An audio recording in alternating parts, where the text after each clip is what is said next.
Buenos días, hoy es jueves 26 de octubre del año 2023. Transmitimos desde Cuenca, Patrimonio Cultural de la Humanidad. A esta hora saludamos y damos la bienvenida a la licenciada Isabel Vargas, expresidente de la Unión Nacional de Educadores y actualmente ocupa la función de secretaria técnica del Frente Unitario de Trabajadores. Doña Isabel, buenos días, gracias por aceptar la invitación. Están en diálogos. Muy buenos días a usted y a todas las personas que nos están escuchando ahora desde el espacio de la Secretaría Técnica del Frente Unitario de Trabajadores, tomando en cuenta que en el sector educativo los maestros estamos ligados con la clase obrera, estamos ligados con los campesinos, con la gente de los sectores populares, porque son esas familias quienes envían a sus hijos a la escuela pública. Perfecto. Vamos a tocar el tema del incremento salarial para el próximo año. La comisión está, o las comisiones están efectuando reuniones. Entiendo que faltan dos reuniones más para ver si llegan a un acuerdo con respecto al tema del incremento, aunque el compromiso del gobierno saliente es incrementar $25 para el próximo año, pero no sabemos si el gobierno va a poder o no va a poder cumplir con este incremento de $25. Le inicio preguntando, doña Isabel, ¿cuál es la posición del Frente Unitario de Trabajadores con respecto a este tema del incremento salarial? Bueno, desde el Frente Unitario de Trabajadores hemos hecho un análisis y hemos llegado a la conclusión que el salario básico unificado para el año 2024 debe incrementarse en un 22.22%. Si bien es cierto, la Constitución de la República es mandatoria y dice que el salario básico unificado debe asemejarse o ser igual que la canasta familiar básica. Sin embargo, ningún gobierno ha cumplido con este mandato constitucional.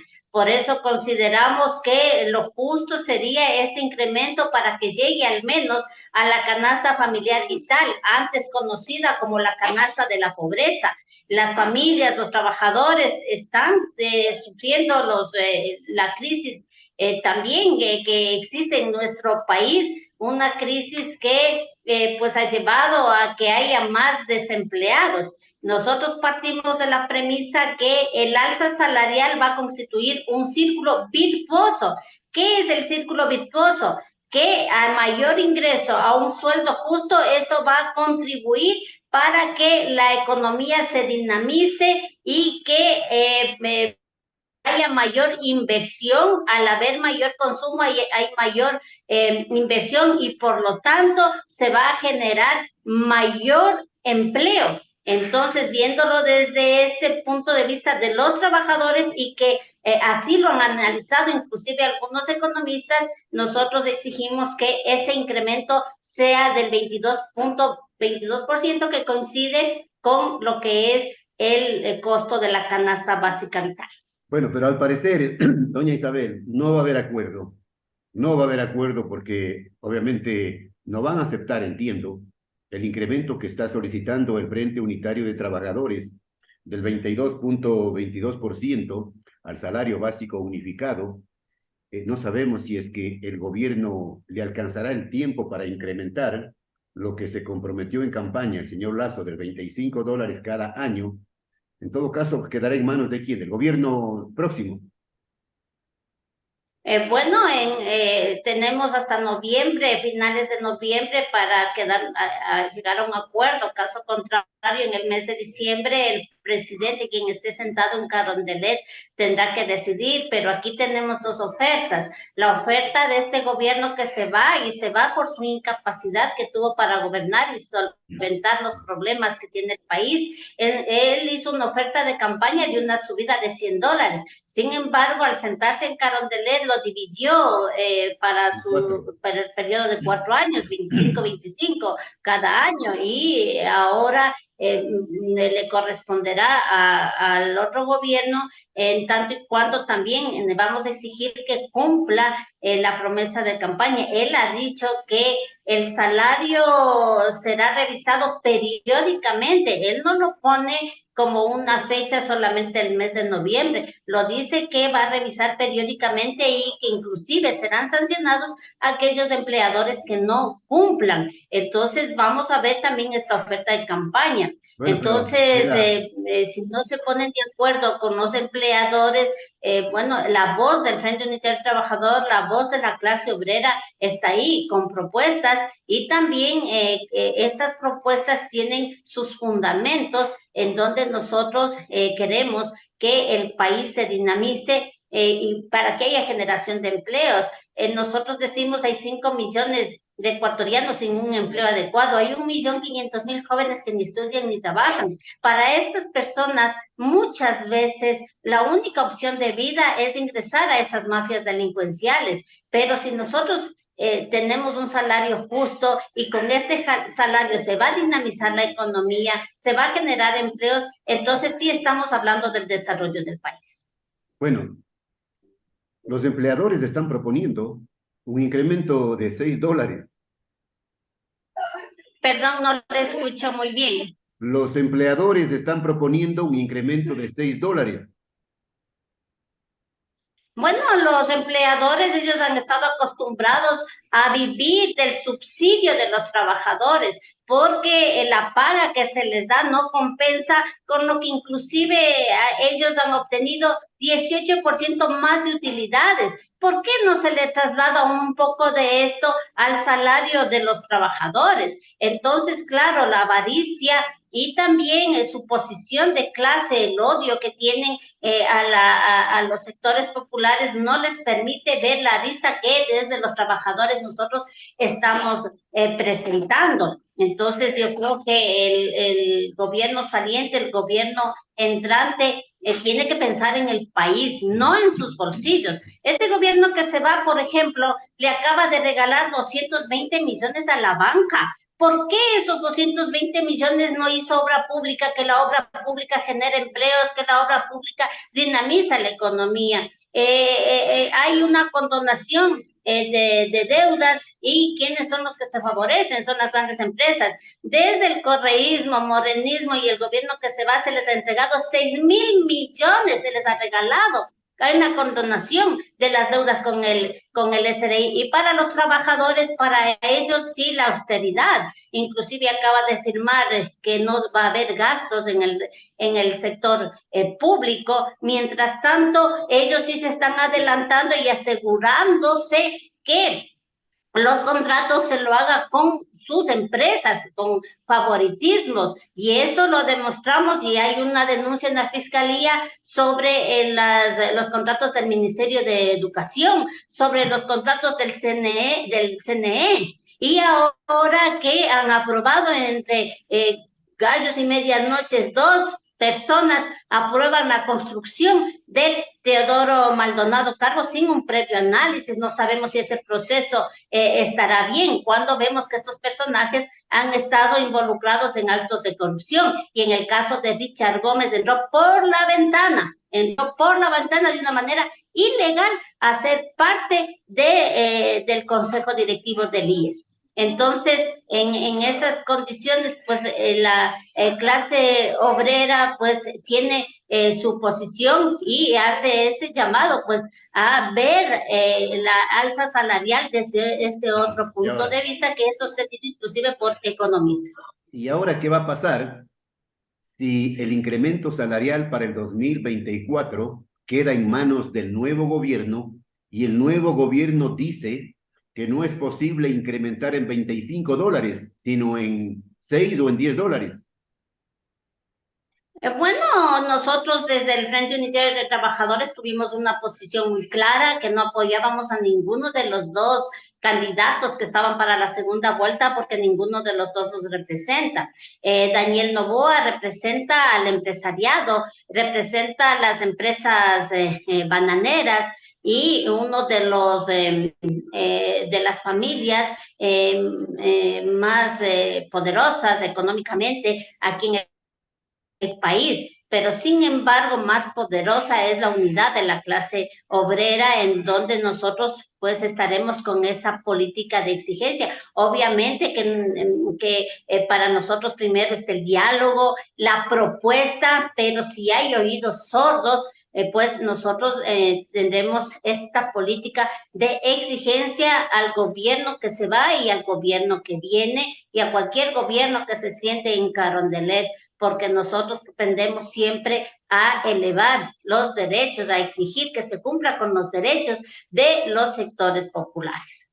Bueno, es verdad que hubo consenso en la designación de los 8 vocales al Consejo de Trabajo y Salarios. Así es, hubo un consenso de las 12 organizaciones centrales sindicales que fueron convocadas, hubo un consenso, el Frente Unitario de Trabajadores tiene 2 representaciones principales y una suplente, y ellos son los que están llevando la voz del Frente Unitario de Trabajadores, las decisiones hacia el Consejo Nacional de Trabajos y Salarios. Recordemos que en el año 2021 este consejo fue asaltado por el mismo personaje que mencioné anteriormente, Richard Gómez, y que, bueno, pues ellos están de acuerdo con todos los gobiernos de turno, no representan a la clase de los trabajadores. Bueno, entonces habrá que esperar a ver qué pasa en los próximos días, en las próximas semanas, para saber finalmente cuál es la decisión con respecto al incremento salarial. Así es, tenemos que esperar. Mientras tanto, estamos con la vocería, hemos entregado ya una carta abierta al país, hemos enviado esta carta al Ministerio de Trabajo para que sea considerado el análisis del punto de vista que nosotros hemos hecho respecto de los salarios. No solamente la fijación de salarios, del salario básico, porque este es solamente una referencia, sino que tiene que ser revisado todos los salarios en general. ¿Qué está pasando con las tablas sectoriales? ¿Qué está pasando con los que no ganan el salario básico unificado? Esos no han sido considerados.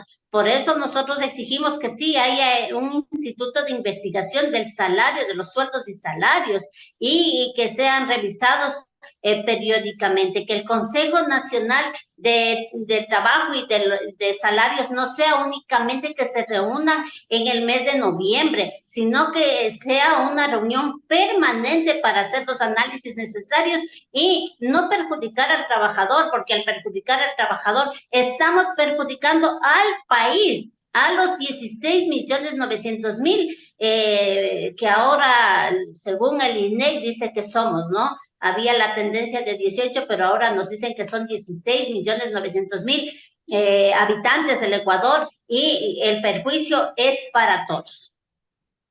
Doña Isabel, la actual vicepresidenta de la República, señora Abad, en campaña dijo, y fue reproducido a nivel nacional, dijo que privatizarían la educación y la salud y que los padres de familia verán de dónde sacan el dinero para educar a sus hijos.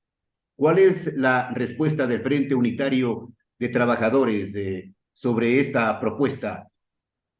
Bueno, desde la clase obrera, desde el magisterio, nosotros hemos dado una respuesta contundente frente a las palabras de Verónica Abad, que representa a la derecha. No es que salió de una manera desatinada, eso es lo que la burguesía piensa. Y claro, Daniel Noboa se cuidó de no decirlo, pero ya vemos que están firmando un acuerdo con la prefectura del Guayas, con su familiar Isabel Noboa, con fundaciones para incrementar un modelo pedagógico con 7 millones, me parece que es ese contrato. Eso es una manera de privatizar cuando hay técnicos, cuando existe la Unión Nacional de Educadores que ha entregado diferentes propuestas pedagógicas. Nosotros hemos entregado la propuesta pedagógica para la emancipación, basada en principios fundamentales, principios de solidaridad, de libertad, de patriotismo, pero sin embargo, por ahí vienen las famosas alianzas público-privadas. Entonces nosotros le diremos junto con el pueblo no a estas privatizaciones. Eso ya lo quisieron hacer anteriormente en el gobierno de Sixto Durán Ballén, le quisieron municipalizar toda la educación, pero sin embargo aquí son derechos, hay derechos que son fundamentales, derechos primarios, como es el derecho a la educación, el derecho a la salud, que son primarios, que son fundamentales y no solamente que lo dice la Constitución, sino también en los derechos humanos. Por lo tanto, pues nosotros de querer privatizar la educación, nosotros nos vamos a permanecer vigilantes sobre estos temas. Bueno, por último, el tema del escándalo, esto de piponazgo, doña Isabel, piponazgo en instituciones seccionales, municipios, prefecturas, universidades, en donde determinados personajes con determinada posición ideológica, sobre todo correístas declarados, ganan buenos sueldos de esas instituciones, ya es público, ya no es un secreto. Antes era un secreto a voces, ahora ya es público porque están saliendo a la luz. ¿Qué piensa usted de esta situación de estos privilegiados, de estos burócratas dorados que trabajan sin hacer absolutamente nada, que ganan sueldo sin hacer nada? Fíjese el doble discurso que tiene este gobierno. Por un lado, el día de ayer sacó la circular sobre las directrices para optimizar los recursos del Estado, pero haciendo caso primero al Fondo Monetario Internacional y segundo dice que no se renovará contratos ocasionales ni nombramientos provisionales, incluido lo que es salud y educación. Es decir, para educación, para la salud sí han recortado personal. En educación, por ejemplo, de 162,000 maestros, ahora en la nómina están 140,000. Los estudiantes están hacinados y, o sea, la austeridad para el pueblo, pero sin embargo este gobierno no ha hecho absolutamente nada por combatir la corrupción. Y esto es parte de la corrupción, estos piponazgos a los que están saliendo los nombres, inclusive Soledad Padilla, que es la que está ahorita en el ojo del huracán. Pero esto nada más que es la punta del ovillo y que hay que descubrir. Por eso nosotros exigimos a la Contraloría que revise. Y esto de los piponazgos también va de la mano con los rectorados, con los distritos, que ciertos grupos de maestros inclusive venden los puestos. Hemos hecho la denuncia, existen audios inclusive de aquello, pero la Contraloría ha hecho caso omiso de estas denuncias. Nosotros hacemos un llamado a los funcionarios, a la Contraloría, para que garanticen la transparencia, porque no es justo que mientras en salud no hay medicinas, en salud no hay médicos, en educación tampoco, que son dos sectores prioritarios, mientras no existe eso, se gaste millones en lo que es los piponazgos. Y también hay un estudio en donde se revela que por los contratos fraudulentos que se hace en el sector público, cada año se pierde 1.500 millones. Es decir, la corrupción nos quita al pueblo ecuatoriano la vida, porque muchos familiares han muerto en los hospitales por la falta de atención oportuna. Nos están quitando la salud, nos están quitando el trabajo, nos están quitando la educación. Eso significa la corrupción. Por eso nosotros continuamos denunciando estos actos de corrupción y recordemos que desde el Frente Unitario de Trabajadores creamos la Comisión Nacional Anticorrupción y que ha demostrado y ha hecho seguimientos de casos en donde hay los actos de esta corruptela y este gobierno no ha hecho nada y tampoco ha hecho nada para aprender a aquellos que se han robado y exigir que devuelvan lo que se llevaron. Bueno, se va este gobierno, no, el próximo mes, de acuerdo a la Se vaya el decisión del gobierno Consejo y Nacional se va por Electoral, incapaz se va este y se gobierno va. y esperemos que los ecuatorianos tengamos mejor suerte, ¿no? Esperemos, pero la suerte no se da por quien esté sentado en Carondelet. Eso sí tenemos que tener conciencia quienes estamos, somos de los sectores populares. Aquí todos los derechos alcanzados y todos los derechos se han hecho respetar porque nos hemos unificado, porque hemos salido a las calles, porque hemos estado organizados. No ha sido dádiva de ningún gobierno. Esa es la garantía. Y la suerte tiene que ver con las acciones que el pueblo ecuatoriano realiza. Nosotros somos más y ante eso debemos unificarnos para exigir que haya una mejor administración de los recursos de nuestro país. Perfecto, gracias por la entrevista, gracias por los puntos de Gracias vista. a usted. Ha sido una entrevista con la licenciada Isabel Vargas, secretaria técnica del Frente Unitario de Trabajadores. Gracias, doña Isabel, desde siempre y hasta siempre. Muchísimas gracias desde siempre.